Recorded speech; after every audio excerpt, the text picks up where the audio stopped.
I would love to be like you. Well, I would love to be you, so we have that in common. Could you make me into you? It would be an honor. What? Can I do your makeup? Yes. Yes, right now. Okay. Okay, I have some makeup over there. Oh, she's ready. I have been carrying your book around with me, Prue. I think this has been in 4 states. Oh my God. And it's really reminds me, it has a very 90s tone to it. Like the way you grew up is something I truly identify with in I'm sure. clubs and like, you know, just almost like a time, ironically, before anybody was sharing or cameras or phones or social media. There was just a different energy in the world because... wasn't it so nice back then? It was very different. I caught like the tail end of that, but it was really nice. Well, I think the positive sides of social media... By the way, do you want me to put my hair up? No, I think we're okay. Okay. I remember when you, like, burst onto the scene. Did it feel to you like a coming out party or? A little bit, because I thought, oh my God, it's gonna be my year. Finally, you know, all my hard work has paid off. And I had moved to LA, gotten a little apartment, and I really thought I was gonna, you know, do it. I was gonna really do it, you know? And then the pandemic happened. I lasted like 2 weeks in LA during lockdown, immediately called up my ex-husband. We were in the process of divorcing, called him up.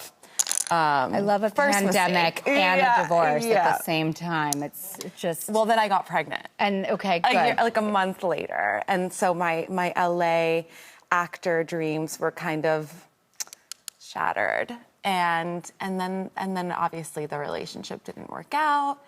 And then I had this baby, and I had no financial security, and it was just a really kind of uncertain time. So, you know, when that big public relationship happened, you know, it was a welcome, it was like a recharge that I needed or something. That is like the most amazing thing about this book is, you know, who is Julia Fox? Okay, first of all, your beautiful son, Valentino, he's 2 now, right? Yeah. I remember when I found out I was having a boy, and I'd obviously wanted a girl, but when I found out I was having a boy, I was like, okay, well, I guess it'll be okay, because, you know, now I don't have to, like, teach them about all these horrible things in the world and have to, you know, spend my nights you know, awake in bed thinking about, are they safe, are they okay, or, you know, because there's predators on every corner.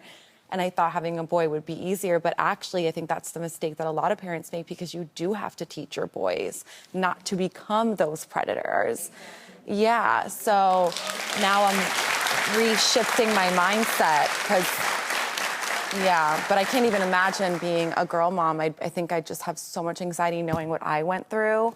And one of the things, as I was first getting to know you, as we all were, this coming out, you know, you're with the artist, as you call him in the book. And what was it like meeting the artist and coming out? Did you think you were a muse? Did you have things inside of yourself you wanted to get out that he brought out in you?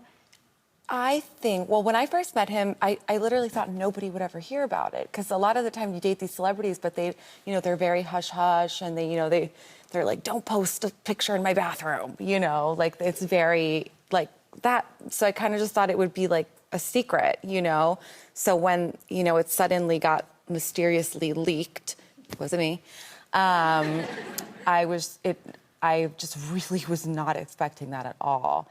And then I just embraced it. Like, I was like, okay, I'll do the fashion, I'll wear the clothes, you know, I'll do what he says.